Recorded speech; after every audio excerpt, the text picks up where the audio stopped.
शांताकारं भुजंगशयनं पद्मनाभं सुरेशं विश्वाधारं गगनसदृशं मेघवर्णं शुभांगं लक्ष्मीकान्तं कमलनयनं योगिभिर्ध्यानगम्यं वंदे विष्णु भवभयहरं सर्वलोकैकनाथं।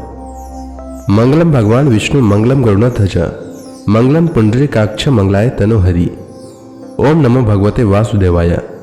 आज का दिन आप सभी के लिए मंगलमय हो। आज माघ महीने का 9वां दिन है। आइए सुनते हैं माघ मास कथा का 9वां अध्याय।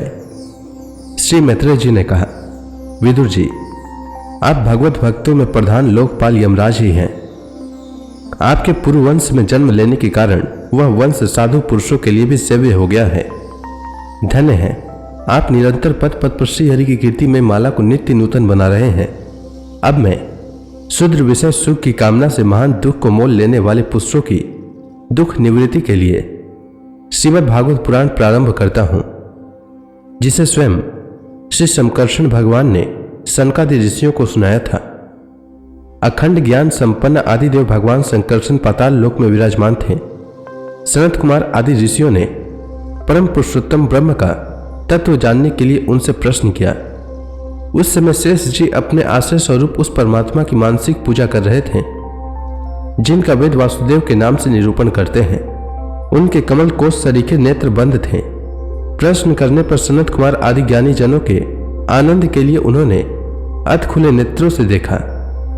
सनत कुमार आदि ऋषियों ने मंदाकिनी के जल से भीगे अपने जटा समूह से उनके चरणों की चौकी के रूप में स्थित कमल का स्पर्श किया, जिसकी नाग राजकुमारियां अभिलषित वर की प्राप्ति के लिए प्रेम पूर्वक अनेकों उपहार सामग्रियों से पूजा करती हैं। सनत कुमार आदि उनकी लीला के मर्मज्ञ हैं। उन्होंने बार बार प्रेम गदगद वाणी से उनकी लीला का गान किया। उस समय शेष भगवान के उठे हुए सहस्त्रोफण करीटों के सहस्त्र सहस्त्र श्रेष्ठ मणियों की छिटकती हुई रश्मियों से जगमगा रहे थे। भगवान शंकरषण ने निवृत्ति परायण सनत कुमार जी को यह भागवत सुनाया था। ऐसा प्रसिद्ध है, सनत कुमार जी ने फिर इसे परम व्रतशील सांख्यायन मुनि को उनके प्रश्न करने पर सुनाया। परम हंसों में प्रधान श्री सांख्यायन जी को जब भगवान की विभूतियों का वर्णन करने की इच्छा हुई, तब उन्होंने इसे अपने अनुगत शिष्य हमारे गुरु श्री पराशर जी को और बृहस्पति जी को सुनाया। इसके पश्चात परम दयालु पराशर जी ने पुलस्त्य मुनि के कहने से वह आदि पुराण मुझे सुनाया। वत्स, श्रद्धालु और सदा अनुगत देखकर अब वही पुराण मैं तुम्हें सुनाता हूं। सृष्टि के पूर्व यह संपूर्ण विश्व जल में डूबा हुआ था। उस समय एकमात्र श्री नारायण देव से शैया पर लेटे हुए थे। वे अपनी ज्ञान शक्ति को अक्षुण्ण रखते हुए ही योग निद्रा का आश्रय ले अपने नेत्र मुंदे हुए थे। सृष्टि कर्म से अवकाश लेकर आत्मानंद में मग्न थे। उनमें किसी भी क्रिया का उन्मेष नहीं था। जिस प्रकार अग्नि अपनी दाहिका आदि शक्तियों को छिपाए हुए काष्ठ में व्याप्त रहता है, उसी प्रकार श्री भगवान ने संपूर्ण प्राणियों के सूक्ष्म शरीर को अपने शरीर में लीन करके अपने आधारभूत उस जल में शयन किया। उन्हें सृष्टि काल आने पर पुनः जगाने के लिए केवल काल शक्ति को जागृत रखा। इस प्रकार अपने स्वरूप भूता चित्त शक्ति के साथ एक सहस्त्र चतुर्युग पर्यंत जल में शयन करने के अनंतर जब उन्हीं के द्वारा नियुक्त उनकी काल शक्ति ने उन्हें जीवों के कर्मों की प्रवृत्ति के लिए प्रेरित किया, तब उन्होंने अपने शरीर में लीन हुए अनंत लोक देखे। जिस समय भगवान की दृष्टि अपने में निहित लिंग शरीर आदि सूक्ष्म तत्वों पर पड़ी, तब वह कालाश्रित रजोगुण से सुभित होकर सृष्टि रचना के निमित्त उनके नाभि देश से बाहर निकला। कर्म शक्ति को जागृत करने वाले काल के द्वारा विष्णु भगवान की नाभि से प्रकट हुआ वह सूक्ष्म तत्व कमल कोश के रूप में सहसा ऊपर उठा और उसने सूर्य के समान अपने तेज से उस अपार जल राशि को देदीप्यमान कर दिया। संपूर्ण गुणों को प्रकाशित करने वाले उस सर्वलोकमय कमल में वे विष्णु भगवान ही अंतर्यामी रूप से प्रविष्ट हो गए। तब उसमें से बिना पढ़ाए हुए स्वयं संपूर्ण वेदों को जानने वाले साक्षात वेद मूर्ति श्री ब्रह्मा जी प्रकट हुए, जिन्हें लोग स्वयंभू कहते हैं। उस कमल की कर्णिका में बैठे हुए ब्रह्मा जी को जब कोई लोक दिखाई नहीं दिया, तब वे आंखें फाड़कर आकाश में चारों ओर गर्दन घुमाकर देखने लगे। इससे उनके चारों दिशाओं में 4 मुख हो गए। उस समय प्रलयकालीन पवन के थपेड़ों से उछलती हुई जल की तरंग मालाओं के कारण उस जल राशि से ऊपर उठे हुए कमल पर विराजमान आदिदेव ब्रह्मा जी को अपना तथा उस लोक तत्व रूप कमल का कुछ भी रहस्य न जान पड़ा। वे सोचने लगे, इस कमल की कर्णिका पर बैठा हुआ मैं कौन हूं? यह कमल भी बिना किसी अन्य आधार के जल में कहां से उत्पन्न हो गया? इसके नीचे अवश्य कोई ऐसी वस्तु होनी चाहिए जिसके आधार पर यह स्थित है।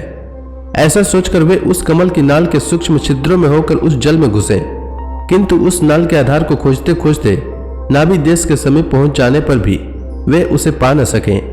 विदुर जी, उस अपार अंधकार में अपने उत्पत्ति स्थान को खोजते खोजते ब्रह्मा जी को बहुत काल बीत गया। यह काल ही भगवान का चक्र है जो प्राणियों को भयभीत करता रहता है। अंत में विफल मनोरथ हो वे वहां से लौट आए और पुनः अपने आधारभूत कमल पर बैठकर धीरे धीरे प्राण वायु को जीतकर चित्त को निसंकल्प किया और समाधि में स्थित हो गए। इस प्रकार पुरुष की पूर्ण आयु के बराबर काल तक अच्छी तरह योगाभ्यास करने पर ब्रह्मा जी को ज्ञान प्राप्त हुआ। तब उन्होंने अपने उस अधिष्ठान को, जिसे वे पहले खोजने पर भी नहीं देख पाए थे, अपने ही अंतःकरण में प्रकाशित होते देखा। उन्होंने देखा कि उस प्रलयकालीन जल में शेष जी के कमल नाल सदृश गौर और विशाल विग्रह की शैया पर पुरुषोत्तम भगवान अकेले ही लेटे हुए हैं। शेष जी के 10,000 फण छत्र के समान फैले हुए हैं। उनके मस्तकों पर किरीट शोभायमान है। उनमें जो मणियां जड़ी हुई है उनकी कांति से चारों ओर का अंधकार दूर हो गया है। वे अपने श्याम शरीर की आभा से मरकत मणि के पर्वत की शोभा को लज्जित कर रहे हैं। उनकी कमर का पितपट पर्वत के प्रांत देश में छाए हुए सायंकाल के पीले पीले चमकीले मेघों की आभा को मलिन कर रहा है। सिर पर सुशोभित स्वर्ण मुकुट स्वर्णमय शिखरों का मान मर्दन कर रहा है। उनकी वनमाला पर्वत के रत्न, जलप्रपात, औषधि और पुष्पों की शोभा को परास्त कर रही है तथा उनके भुजदंड वेणुदंड का और चरण वृक्षों का तिरस्कार करते हैं। उनका वह श्री विग्रह अपने परिमाण से लंबाई चौड़ाई में त्रिलोकी का संग्रह किए हुए है।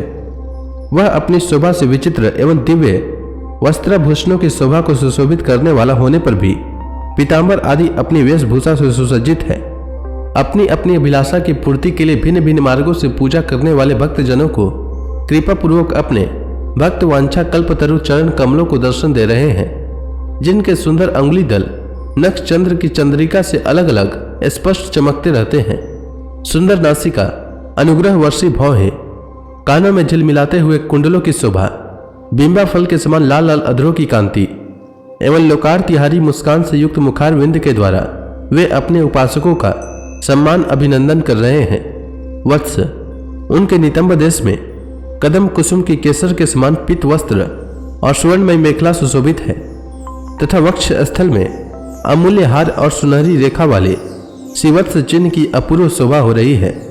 वे अव्यक्त मूल चंदन वृक्ष के समान हैं।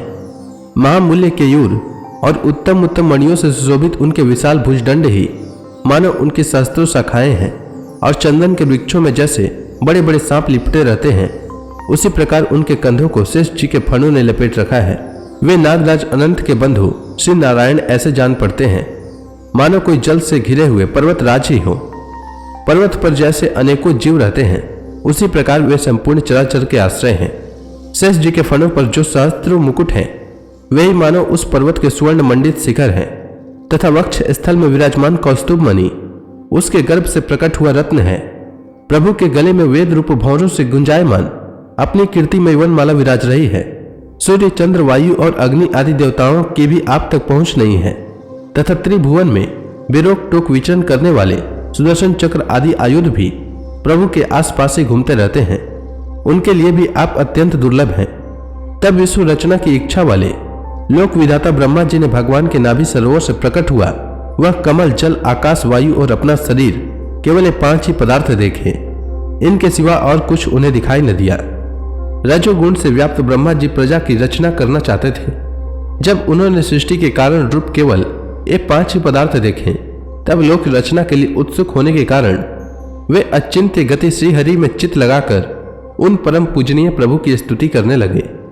तो इसी के साथ यह अध्याय समाप्त हुआ। इसके आगे की कथा मैं कल के अध्याय में सुनाऊंगा। तब तक के लिए भगवान हरि का नाम लेते रहें। तो प्रेम से बोलिए भगवान विष्णु की जय, श्री कृष्ण भगवान की जय, लक्ष्मी माता की जय, तुलसी माता की जय, समस्त देवी देवताओं की जय।